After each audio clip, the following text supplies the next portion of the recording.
Estás escuchando La Esfera Celeste.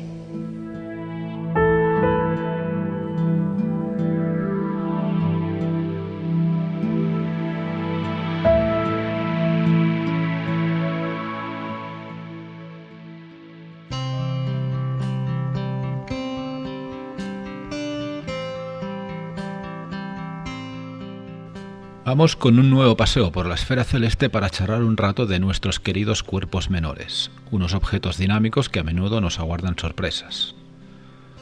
Sorpresas como la subida de brillo de un cometa que quizá nos ofrezca un buen espectáculo, o como las variaciones de brillo de un asteroide que quizá no sea un asteroide. Pero vayamos por partes. En primer lugar, hemos pedido su opinión a nuestro cometógrafo de cabecera, o sea, Pepe Chambó, para que nos diga cómo ve la evolución del cometa Tsuchinshan Atlas.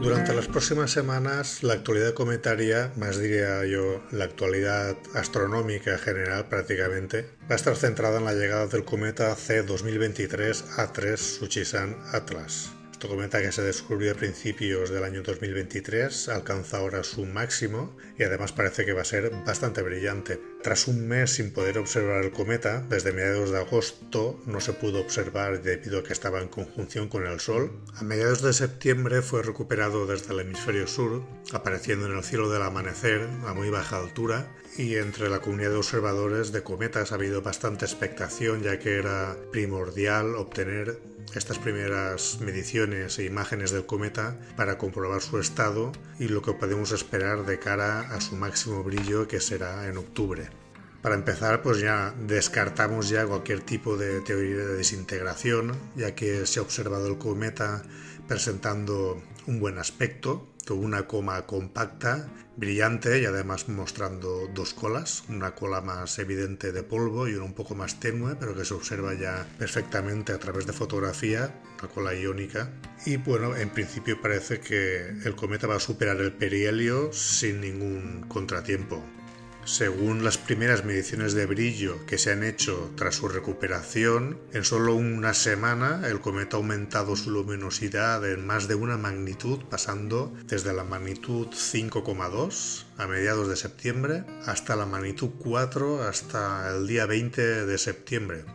Desde el hemisferio norte tendremos las primeras oportunidades de observar el cometa a finales de mes. En concreto, el mejor día será del 29 al 30 de septiembre, aunque la verdad es que vamos a tenerlo extremadamente bajo.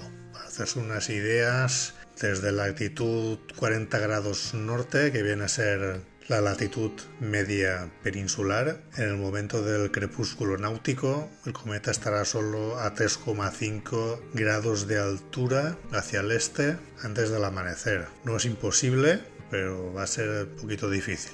La luna estará menguante, aunque la verdad es que la fracción iluminada de la luna será muy pequeña. En cualquier caso, el cometa estará ya bastante brillante, más o menos entre la magnitud 3 y la 2,5. Esto se ajusta perfectamente a la curva de luz que se ha venido observando desde julio, después de aquel parón de actividad que tuvo 3 meses atrás. Y desde entonces, pues esta curva se ha ajustado a unos parámetros de magnitud absoluta 6,3 y un coeficiente de actividad de 3,1. Con esta curva de luz implicaría que en principio el máximo brillo del cometa sería de magnitud 2,4 alrededor del 7 de octubre, aunque hay que decir que en esa fecha el cometa no será observable porque estará todavía demasiado cerca del Sol. No obstante, parece ser que finalmente podría ser más brillante debido a un fenómeno que se llama forward scattering o dispersión luminosa frontal, debido a la constitución de gran cantidad de polvo de la coma de este cometa y a la geometría orbital. Esto favorece que la coma se observe más brillante debido a la refracción luminosa atravesando esta coma, y según este modelo, avalado por astrónomos profesionales, la luminosidad del C2023-A3 podría incrementarse incluso hasta 7 magnitudes. Me parece mucho, pero bueno, es lo que se está barajando. En este caso, la magnitud máxima, si fuera así, sería de prácticamente magnitud -7 para el 9 de octubre. Sin embargo, hay que señalar que en esa fecha no será observable el cometa, ya que todavía estará muy cerca del Sol, solo a 4 grados. A pesar de ello, si alcanzara este brillo, quizá podría llegarse a ver incluso durante el día.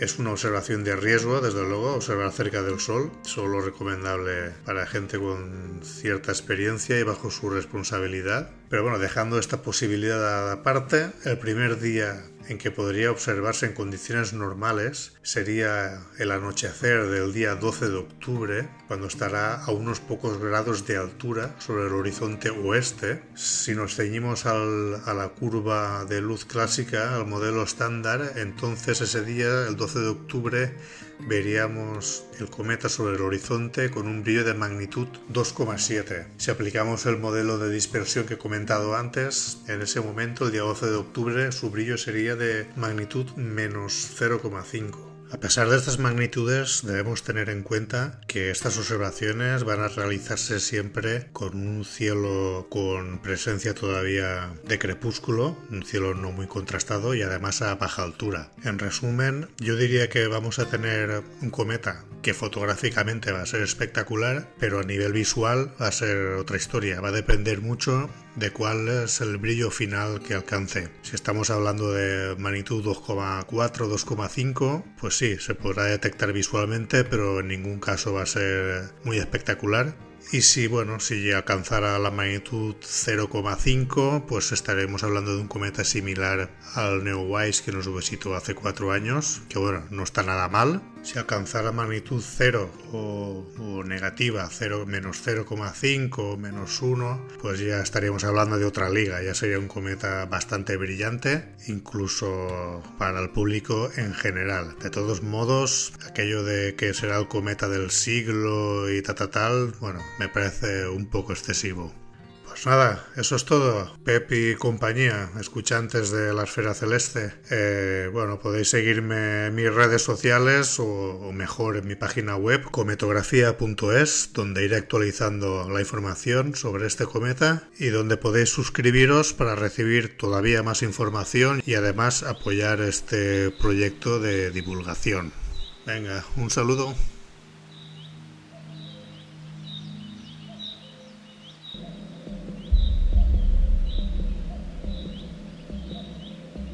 La noche del 8 de septiembre de 1913, un joven astrónomo doctorando llamado Franz Kaiser realizaba su programa de observaciones con el doble astrógrafo de 40 centímetros del observatorio de Heidelberg, un centro que a principios del siglo XX hervía de actividad en el estudio de asteroides.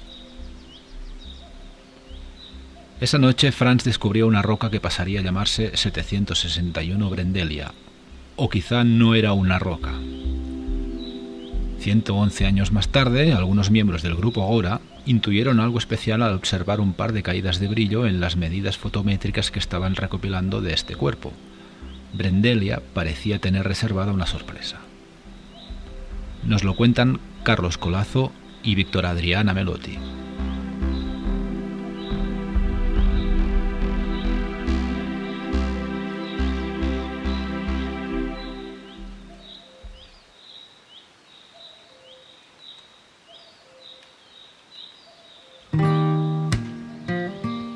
Muy bien, Carlos y Víctor, ¿qué tal? ¿Cómo estáis?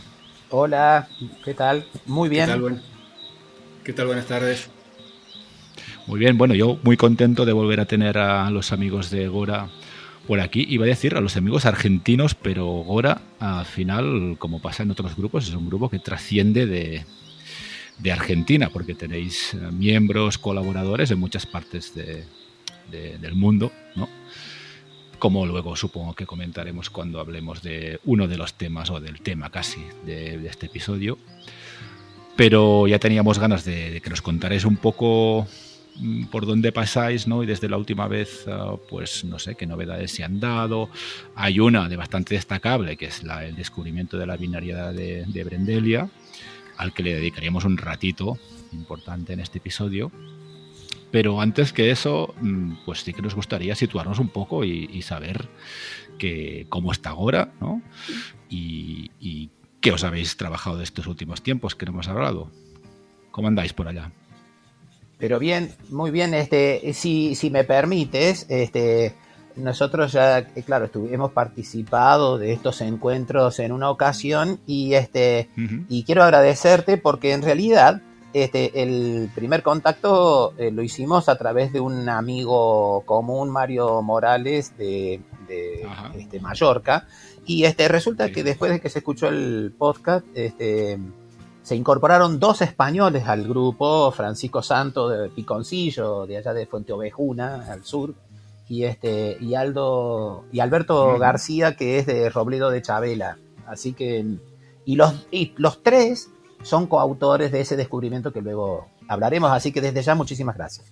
Muy bien. Sí, y arrancamos entonces con la pregunta sobre en qué estamos con Gora. Bueno, Gora es el grupo de observadores de rotaciones de asteroides y bueno, el objetivo que tenemos es el de hacer observaciones fotométricas, tomar muchas imágenes de un mismo objeto y, como ya sabemos, los asteroides tienen esas formas irregulares que los caracteriza al reflejar la luz del Sol.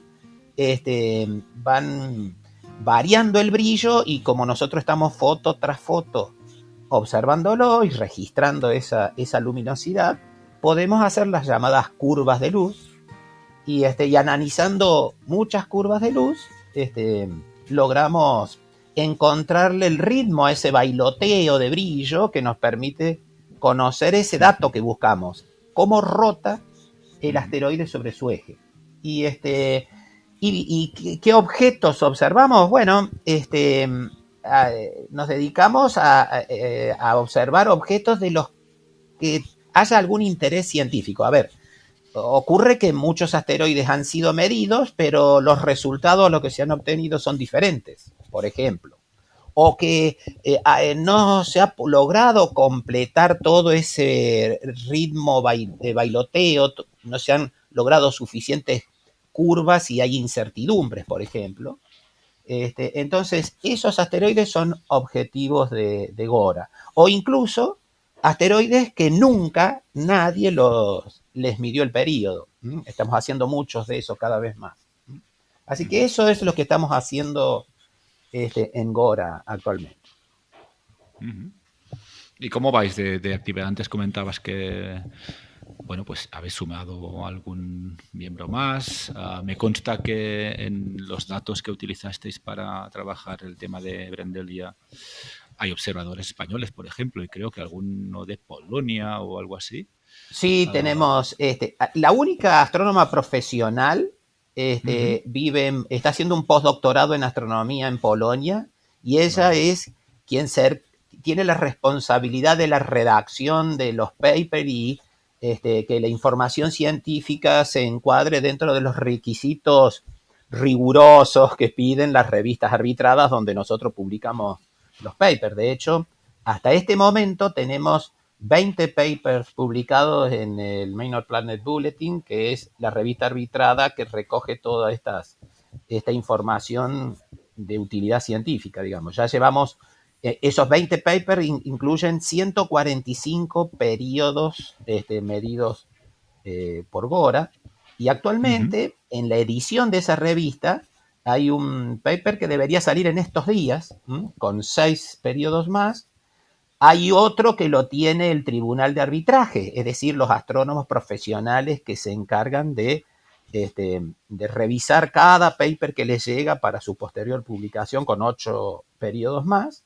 Y estamos cerrando nosotros, aquí ya, pero lo tenemos en etapa de borrador, digamos, de redacción, 5 papers que luego a fin de año redactaremos el paper para enviarlo, ¿no? Es un poco esa la situación en cuanto a la producción. Se han sumado mucho trabajo y muchos integrantes. En realidad, la lista de observatorios que han hecho aportes útiles a todos esos papers que se enviaron son alrededor de 40 observatorios, casi todos de astrónomos aficionados. Así que Ujú. nos encantaría que se sumen nuevos, como se ha logrado a través de este podcast con algunos españoles. Así que bienvenido sea esta Muy conversación. bien. Pues venga, bienvenido. A ver si es verdad. Muy bien, pues hecho este breve repaso, creo que podemos hablar de uno de los casos más destacados, ¿no?, de vuestra actividad. Ah, bueno, un descubrimiento que al menos yo lo vi en agosto, no sé exactamente si esto responde a la fecha de publicación o de aceptación de algún trabajo, ah, pero me consta que fue por esas fechas, ¿no?, en el que os disteis cuenta, por decirlo llanamente, de que un asteroide llamado Brendelia, o lo que hasta entonces se creía que era un asteroide, pues en realidad era dos, era un sistema binario, ¿no?, con un comportamiento además muy chulo y con toda una historia detrás, que empieza pues con observadores del grupo Gora sacando curvas de luz, aunque en este caso me parece que fue un poco incluso casual, ¿no? Así es. Sí, Empezó un 23 de julio que había una luna llena que no permitía. Yo estaba tratando de ver qué otro objeto capturar, porque estaban los objetos que estaban, los asteroides que estábamos observando en ese momento estaban muy cerca de la luna. Entonces, en la lista que siempre deja Carlos de los asteroides de los posibles candidatos, digamos, para observar, bueno, Ujú. estaba entre ellos, estaba Brendelia, que cumplía con el requisito de estar más lejos que el resto de los que estaban ahí para ser observado y que uno pudiera que la foto salía bien. Pero el tema era que la fotografía al hacerlas sale, digamos, con demasiada luz, vamos a decirlo así, como quemada. Entonces no se podía observar, no se podía sacar ningún dato. Y Brendelia justo cumplía ese requisito, estar alejado. Y así que ahí entró en la lista de los objetos o asteroides a observar este, por el resto del grupo. Y bueno, efectivamente, Claro, Víctor fue inicial. el que eligió el objeto de la lista. La primera Vale. observación la hizo él y en realidad cuando lo observó no vio ningún evento extraño, pero en la segunda observación sí ocurrió algo raro. claro, ahí Vale. empezó.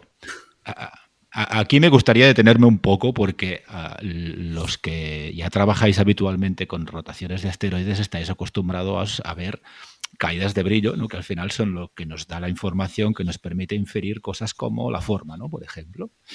Y claro, yo cuando Así es. leí esto, mi primera pregunta fue cómo puñetas con solo dos caídas les ha picado la curiosidad de que ahí debería haber o podría haber algo más. Es decir, que tienen esas dos Excelente. caídas que os hiciera sospechar, ¿no?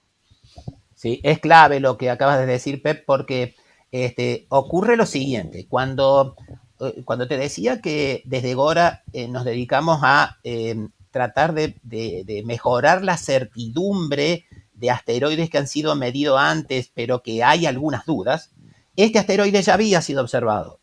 Y había sido observado en 7 periodos diferentes la curva de luz estaba bastante bien definida y se le conocía bastante bien las amplitudes, esas fluctuaciones que decíamos del brillo, Ujú. se sabía en qué rango se producían esas variaciones de brillo. Pero resulta que después de la primera observación de Víctor, la segunda observación que se hizo el 25 de julio, Raúl Melia, un astrónomo aficionado de aquí, de la provincia de Nuestra Córdoba, acá en Argentina, notó o sea, él hizo la curva de luz, la reporta, pero la caída de brillo era muy profunda comparada con aquellas 7 ocasiones que habían observado fluctuaciones de brillo. ¿Está bien? Y era una caída simplemente. Ujú. Yo inicialmente pensé que era un error. Bueno, quedó y justo la noche siguiente aparece de nuevo Víctor, observa para hacer otra curva de luz, porque nosotros coleccionamos muchas curvas de luz para determinar el periodo, y ya era la tercera noche de observación, pero él observa algo curioso. Arranca desde un brillo bastante bajo, asciende y después se acomoda la curva de luz a los brillos esperados. Entonces, apenas vimos esto, dijimos, no, acá algo raro está pasando. Dos, eventos consecutivos en 2 noches seguidas, y por las características, la prolijidad con la que se produjo el primer descenso y el segundo ascenso, digamos, de la noche siguiente, era muy prolijo, no podía ser un error. Y tampoco podía explicarse por esas variaciones de brillo típicas de una rotación. Era mucha la caída de brillo. Entonces dijimos, no, acá hay algo raro. Además que hasta ese momento se pensaba que el asteroide tenía, hasta el tamaño se conocía, está publicado inclusive, por el brillo, el reflejo de la luz, por algunas características como el albedo, que se llama la cantidad de luz que suelen reflejar asteroides de esas características, en fin, se sabía que tenía que rondar los 20 kilómetros más o menos de diámetro equivalente, se esperaba como un asteroide de buenas dimensiones, digamos. Y claro, no había ningún reporte de eclipsante, de que sea binario. Entonces, nosotros tomamos la audacia de agarrar y decir, vamos a suponer esa misma noche, después de la observación del segundo evento, dijimos, vamos a suponer que esto se trata de un sistema eclipsante. Y tenemos la capacidad, digamos, de generar nuestras propias efemérides. Propusimos, porque no sabíamos tampoco con qué periodicidad se producían esos eclipses. Entonces, bueno, tomamos el tiempo desde el primer evento al segundo evento y ahí lo multiplicamos en números enteros para ver si encontrábamos algo, y algunas fracciones de ese tiempo transcurrido entre ese primero y ese segundo evento y también proyectados en el tiempo. Generamos una efeméride y dijimos, bueno, vamos a vigilar a ver qué es lo que ocurre. Y Víctor le puede contar qué ocurrió. Bueno, hubo un par de noches nubladas primero. Claro, hubo un par de noches nubladas en las cuales nos dejaron con mucha expectativa. Pero bueno, hubo una noche que entre nubes y demás cosas se pudo abrir el cielo y ahí estábamos apuntándole y apareció esa curva y eso ya fue la confirmación de justamente estos eclipses que se estaban dando. Salió una B corta ya, digamos, ahí, más o menos, ¿no? Sería porque alcanzamos justamente a observar esa caída y subida de brillo. Eso fue el 31 de julio y ese evento se produjo exactamente en el momento que las efemérides nuestras daban y que daban con una periodicidad de 29 horas que es exactamente la mitad del periodo de rotación de ese asteroide único que ya estaba publicado. Eso también fue una sorpresa para nosotros, que coincidiese exactamente con la mitad del periodo de rotación que habían observado en aquellas 7 ocasiones anteriores, ¿no? Fue todo un misterio. Vaya. Y a eso le sucedieron ya más medidas y creo que llegasteis a observar hasta 8 caídas de brillo, ¿puede ser? Exactamente, pero lo que ocurrió es que cuando nosotros hicimos la efeméride del tercer evento y el tercer evento ocurrió, además un dato, Pep, de los que nos comentabas vos recién de esta cuestión de las caídas típicas que se pueden dar, digamos, en asteroides y que a veces las variaciones son propias de las rotaciones. Pero esta caída es una caída muy abrupta, muy marcada en forma de V, ¿no? Y entonces el evento, el tercero, se vio más completo y exactamente a la hora prevista. Entonces, lo que hicimos después de ese tercer evento es comunicarlo a una central internacional donde se comunican estos eventos, que está responsabilizada depende de la Unión Astronómica Internacional, ¿no? Y ellos recogen todas las novedades y emiten telegramas electrónicos. Digamos, se conserva todavía la tradición esta de la palabra del telegrama, digamos, sí. Desde la época que se hacía efectivamente con telégrafos, las comunicaciones. Y eso era muy importante para nosotros porque eso es lo que luego otorga el crédito al descubrimiento. Lo hicimos 2 veces en la primera semana de agosto, ahí es donde esa referencia que tenías vos, y Y luego hicimos nuevas efemérides y seguimos observando eventos. Te comento que hace una semana Víctor todavía ha observado otro evento. Ya en más de un mes tenemos 8 eclipses registrados y vamos a seguir observándolo hasta que desaparezcan, digamos, hasta que la alineación de los dos objetos con el Sol dejen de producirse, algo similar a lo que ocurre con los eclipses que estamos acostumbrados todos con la Luna y la Tierra con el Sol. Bueno, pasan cosas más o menos similares. Muy bien, y claro, ya que estabas hablando ya de cosas tan concretas, ¿no? Como cada cuándo se dan esos eclipses, eso al final responde a una geometría, ¿no? Aquí deducisteis que hay dos cuerpos que generan unas variaciones de brillo que antes se habían interpretado sencillamente como la rotación de un solo cuerpo, pero claro, eso sucede porque hay una geometría muy concreta y se dan eclipses porque al final compartimos plano con el Sol, ¿no? Sí, hay alguna cuestión muy importante allí que para destacar. Varias. Una primera, diría yo. Cuando nosotros observamos los eclipses, fuimos observando varios eclipses, nos dimos cuenta que los eclipses tenían profundidades muy parecidas. Eso es un indicador, a ver, imaginemos, un cuerpo que iluminado por el Sol proyecta su sombra y que el otro cuerpo se mete, digamos, se alinea y al recibir la sombra disminuye el brillo reflejado y por eso nosotros veíamos esa caída.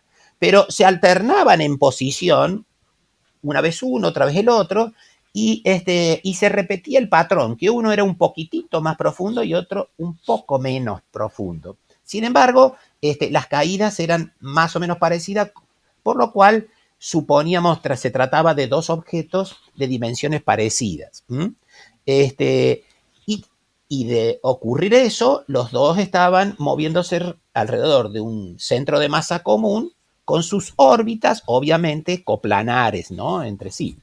Pero ocurre lo siguiente, que cuando un sistema binario se mueven los dos objetos en su plano y se van desplazando alrededor del Sol, ese plano se mantiene paralelo a sí mismo y por lo tanto cuando justo lo estábamos observando nosotros se dio la coincidencia que la intersección del plano de sus dos pequeñas órbitas del sistema binario, la intersección con el plano de la órbita alrededor del Sol, esa línea estaba apuntando justo al Sol. Y por lo tanto, cada vez que los dos cuerpos se acomodaban sobre esa línea, se producía un eclipse. ¿Está bien? Vale. Y digamos, eso nos dimos cuenta nosotros que estábamos en el momento justo, oportuno, porque se estaba dando justo la oposición al Sol, es decir, la alineación Sol, Tierra, asteroide, pero en ese momento también se estaba produciendo que esa intersección de los dos planos estaba también apuntando al Sol y produciéndose eclipses. O sea, fue una terrible coincidencia, digamos, sí, sí, sí. ¿No? Ajá. Muy coincidencia bien, muy bien. Que no tuvieron los otros cuando lo observaron y que nosotros sí. Claro, exactamente. Pese a las nubes. Muy bien. Y además, habéis llegado a inferir la forma de esos dos cuerpos que giran en torno a un centro de masas y que generan unas gráficas muy chulas, ¿no? Con unos máximos y unos mínimos que vosotros a partir de eso desarrolláis o inferís una posible forma, ¿no? de los dos cuerpos, además muy parecida de los dos. Exacto. Sí, y además hay otros aspectos muy importantes que nos fuimos dando cuenta a medida que avanzamos en las observaciones. Primero, cuando nosotros empezamos a juntar muchas curvas de luz en distintas noches donde no se producían los eventos, empezamos a completar el diagrama de fases muy similar a los 7 diagramas de fase que se observaron en el transcurso de lo que va del siglo. Uh-huh. Esa curva era muy parecida. Casi como una sinusoide, con dos picos y dos valles. Y algo curioso pasó. Cuando empezamos a completar ese diagrama de fases, como le llamamos nosotros, al ir acomodando todas las curvas de luz, vimos que los eclipses se producían justo en los valles de esa curva sinusoidal. O sea, en el primer vallecito, un eclipse. En el segundo vallecito, el otro eclipse. Y entonces cuando empezamos a razonar la lógica física, entendimos que un modelo que lo explica muy fácilmente es cuando los cuerpos tienen formas, a ver, digamos, como de balón de rugby. Imaginemos dos elipsoides sobre una mesa y que los acomodemos los dos iguales, es decir, con sus ejes mayores que se apunten entre sí. Si nosotros los empezamos a girar en la mesa alrededor de un mismo punto, pero siempre conservando que los ejes se apunten entre sí, es decir, haríamos los movimientos de revolución, los dos alrededor de un centro de masa, pero también a medida que se van trasladando alrededor de ese centro de masa, también van rotando sobre su eje. Si la rotación y la revolución, los dos movimientos, están sincronizados, entonces ocurría lo siguiente, que cuando los dos balones apuntan al Sol, es cuando justo se producirían el eclipse, y en ese momento es cuando la Tierra, ahora en estas épocas, en estos meses, está justo ubicado entre medio del Sol y de los dos balones. Entonces nosotros justo es cuando veríamos esos mínimos, da una vuelta completa, digamos, una media vuelta, digamos, y el asteroide que estaba atrás se coloca adelante y justo coincidiría con el otro valle. Entonces nos dimos cuenta que habíamos descubierto un sistema binario, eclipsante, pero además que las rotaciones de los dos y que las revoluciones están sincronizadas, demorando 58 horas en dar un giro completo cada asteroide alrededor del centro de masa. ¿Está bien? Vale.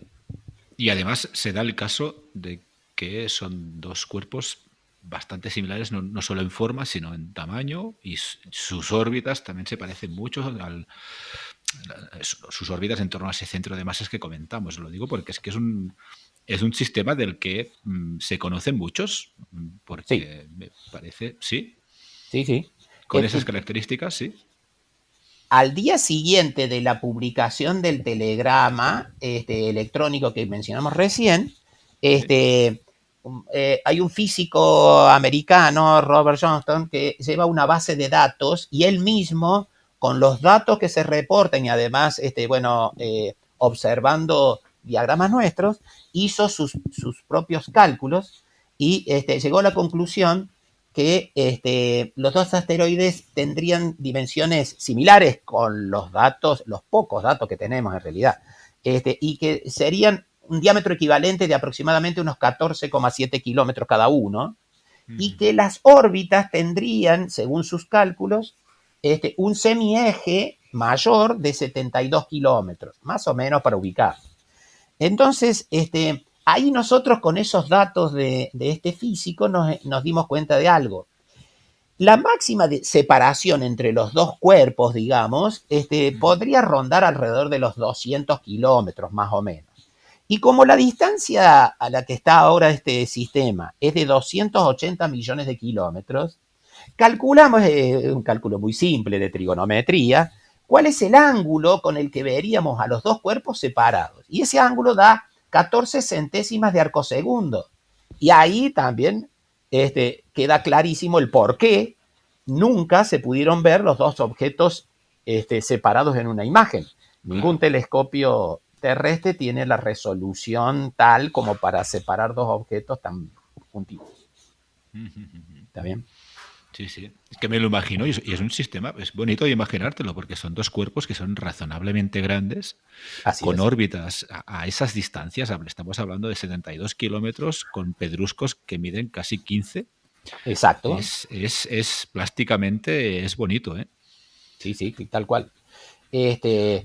Y bueno, todo este modelo que hemos discutido entre nosotros y que, bueno, con la astrónoma que nos asesora, ya más o menos nos queda claro de qué es lo que está pasando. Pero no solo eso. Recién dijimos que el plano que contiene a las dos órbitas de los dos asteroides, dijimos que se desplaza paralelo a sí mismo. Entonces imaginemos qué ocurriría si ahora coincide la intersección con el Sol. Para que vuelva a coincidir necesitamos que el sistema se desplace, haga media vuelta alrededor del Sol y cuando se coloque del otro lado se provocaría otra temporada de eclipses. Entonces ya empezamos a decir, bueno, ¿cuándo veremos eclipse a futuro? ¿Qué ocurrieron con las alineaciones anteriores? Hicimos todos esos cálculos y nos llevamos varias sorpresas. Digo para que el que nos escuche, así como en el caso de la Luna y la Tierra, la Luna tiene un plano de inclinación de apenas 5 grados con respecto a la eclíptica, justamente donde se producen los eclipses, de ahí el nombre. Ese plano, en nuestro caso, el de la Luna, no se mantiene exactamente paralelo a sí mismo, pero más o menos, digamos, a lo largo de un año. No fue una casualidad que en marzo tuvimos eclipse y ahora lo tengamos en septiembre, porque cada 6 meses, al dar esas medias vueltas, se produce exactamente el mismo fenómeno que estoy tratando de explicar con Brendelia. Cada media giro alrededor del Sol se producen estas alineaciones.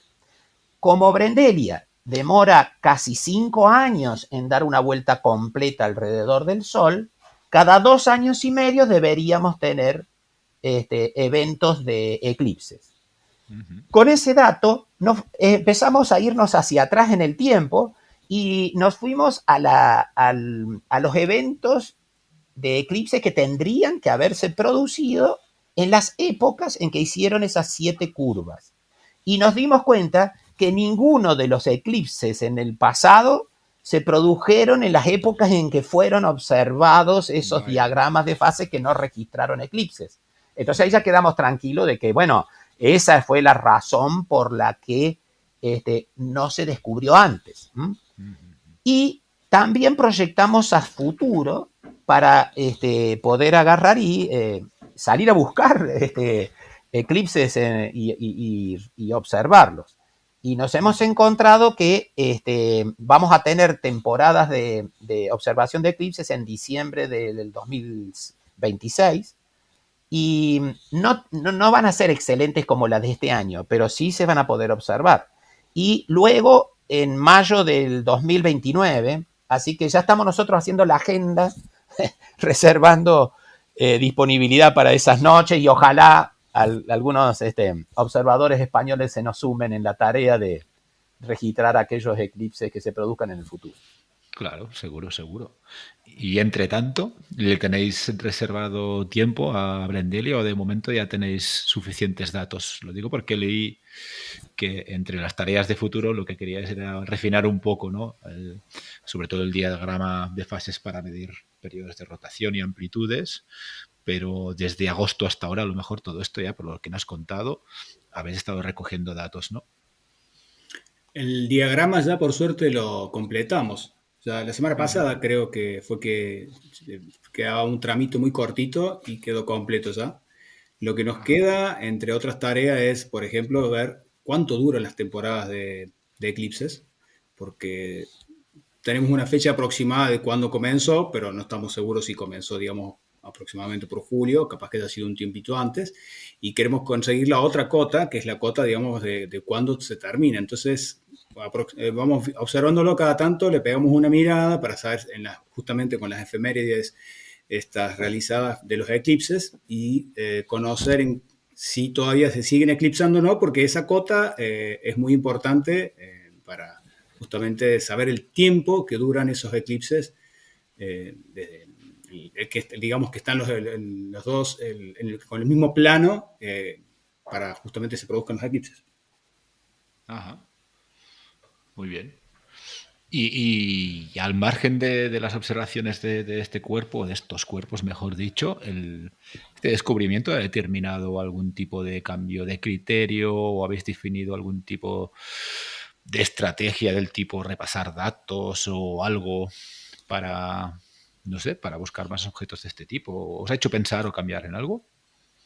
Bueno, justamente Víctor es quien se le ocurrió alguna idea, así que bueno, Víctor, comentale vos, está buena la pregunta. Bien. Bueno, por un lado, ya que la familia, este asteroide pertenece a la familia Coronis, y cuando la sonda Galileo pasó y observó uno de la familia, el asteroide creo que fue Ida, le descubrió una luna. Ahora nosotros descubrimos uno de los asteroides de esta familia que era binario. Así que se me ocurrió, ¿por qué no seguir observando, buscando dentro de esta familia, observando los asteroides, a ver si encontramos algún otro binario más o alguna otra luna o alguna otra sorpresa más? Porque nunca sabemos.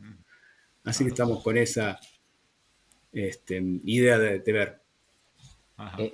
Hemos recolectado la lista de esta familia, que son casi un centenar de asteroides, que hace más o menos unos 1.000 millones de años, se piensa, pertenecían a un único cuerpo que por alguna catástrofe, digamos, estas astronómicas, se fracturó en pedazos, o sea, todos deberían tener el mismo origen.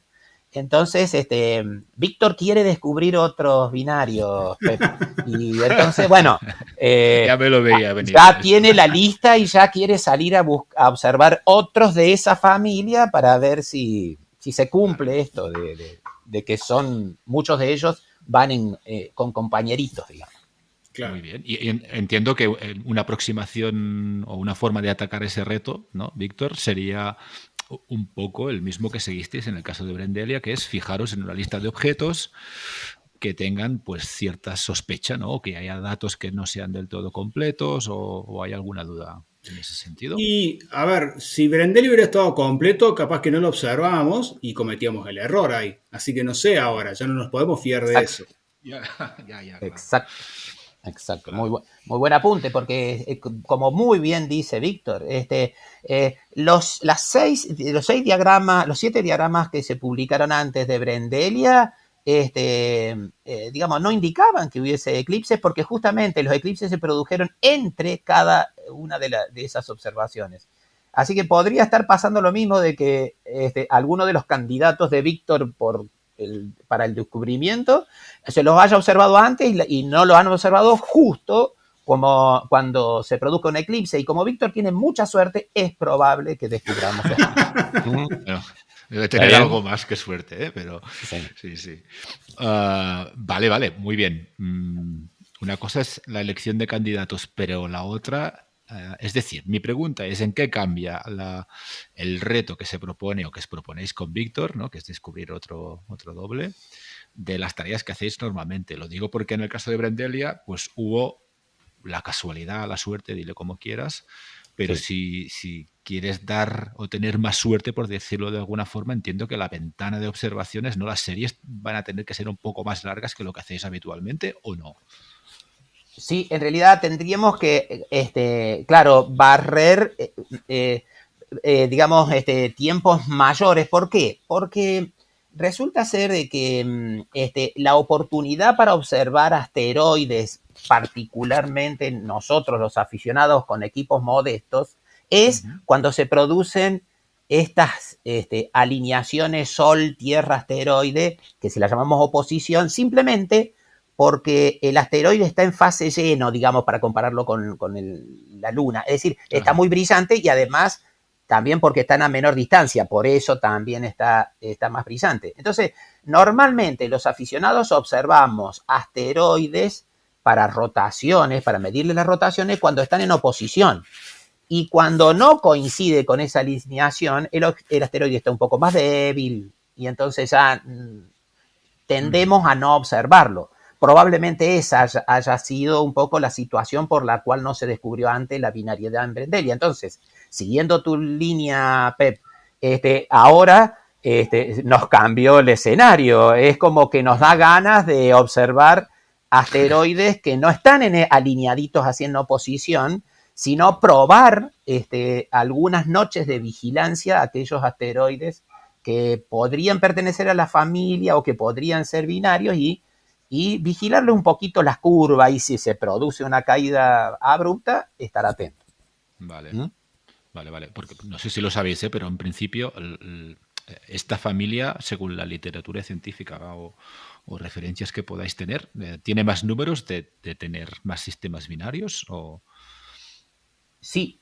Sí. Bueno, de hecho, bien contaba Víctor, en el caso de el asteroide Ida, porque se les acercaron con la sonda Galileo y sacaron la fotito, apareció Dáctilo, que es el satélite, Sí. y todos se sorprendieron al encontrarlo allí binario.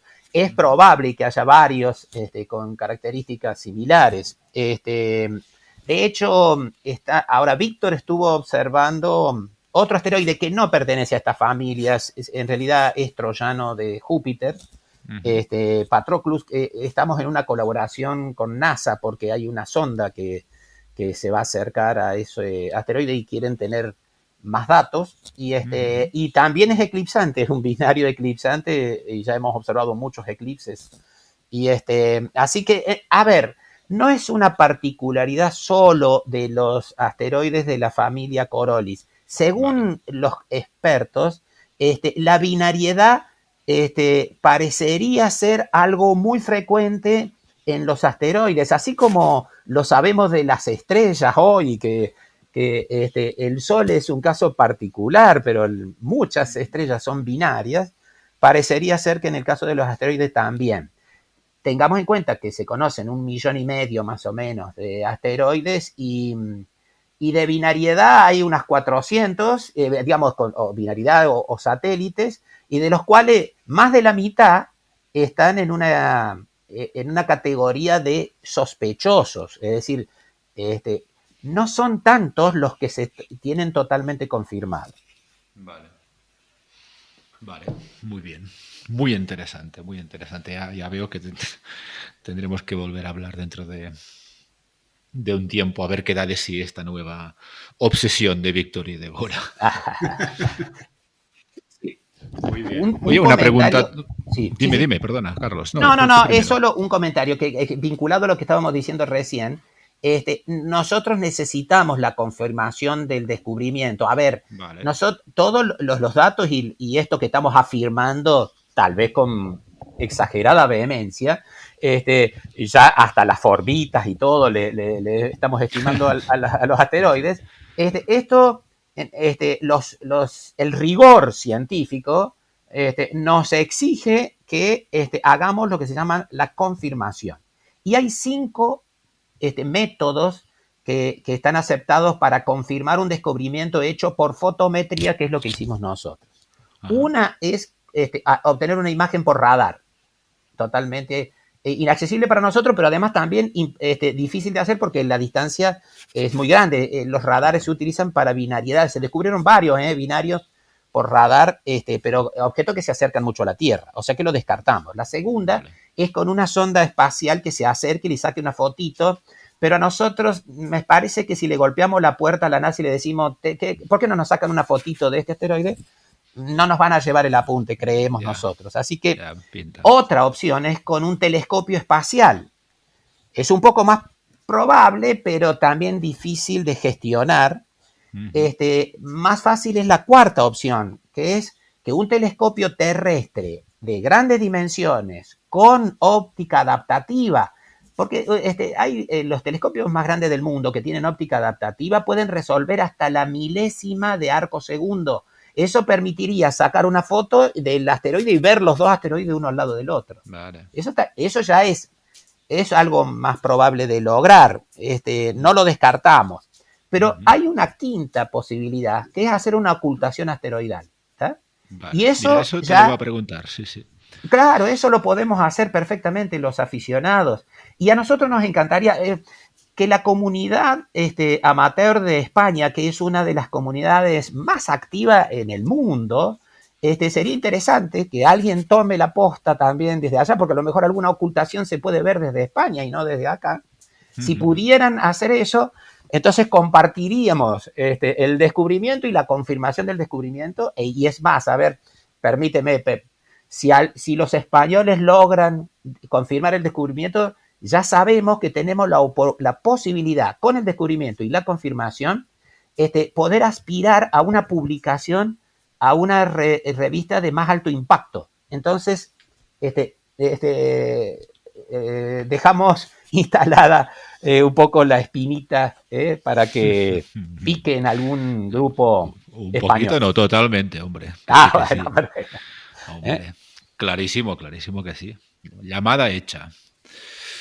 Pues mira, antes te lo voy a preguntar esto en relativo a las ocultaciones, porque me daba que podía ser sería un espectacular. sistema, ¿no? Sí, sí. Y en el caso de que se diera alguna de las posibilidades, es decir, imagínate que ya tenemos confirmada esa binariedad, sí. Así como un astrónomo alemán de cuyo nombre no me acuerdo hace más de 100 años decidió ponerle Brendelia, ahora tenemos dos cuerpos. ¿Cómo va a cambiar eso? ¿Se le pone A y B y abajo o qué? Sí, ahí va a ser el problema. Tendremos que reunirnos en Gora en una reunión especial.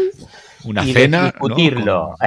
Sí. Muy larga, vale. Muy larga, mucho debate, muchos fundamentos. Pero bueno, yo particularmente tengo una propuesta, no la voy a develar porque es para discutir en casa, doméstica la discusión, pero vale. Siempre hay, digamos, algunos nombres que podríamos muy bien rendir honor, como ya es tradición en la astronomía, esto de, digamos, homenajear a personas que han hecho algo importante, claro. Digamos, cosas así. Claro, pero para que lo entienda, que lo inocente de mi pregunta es porque la verdad es que no tengo ni idea en estos casos de que un cuerpo con un nombre, ¿no?, asignado desde hace más de 100 años, de repente son dos cuerpos.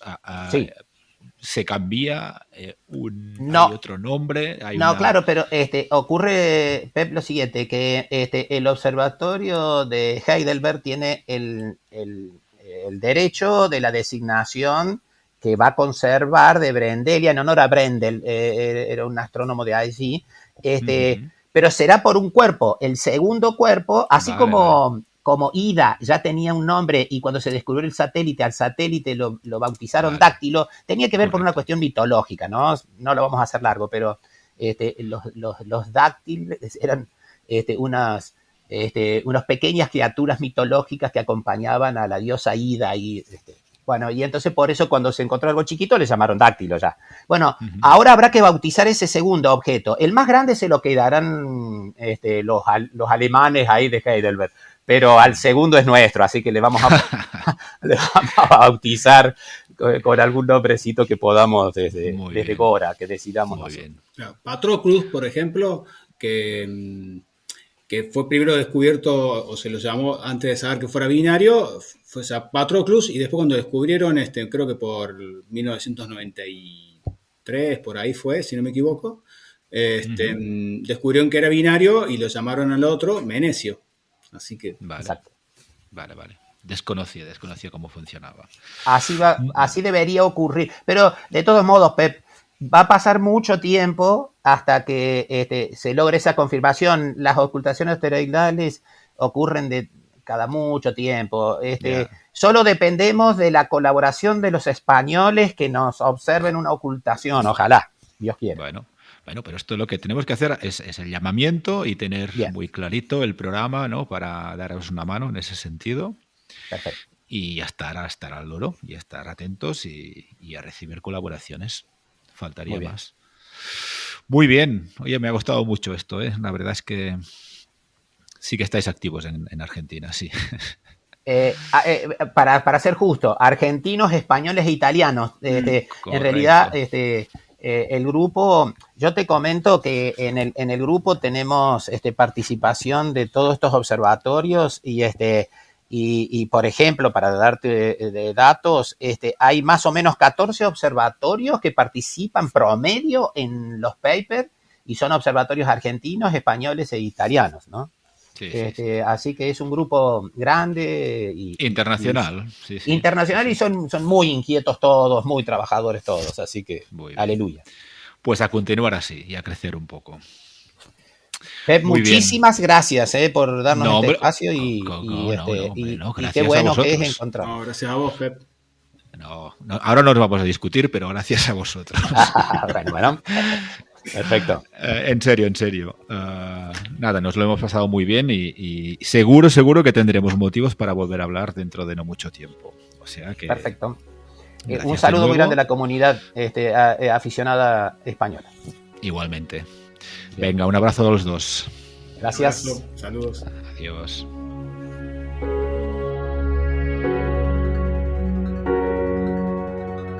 Podéis escuchar La Esfera Celeste en todas las plataformas de podcasting. Encontraréis más información sobre todos los episodios y sus invitados en laesferaceleste.com. Muchas gracias por acompañarnos y hasta el próximo viaje.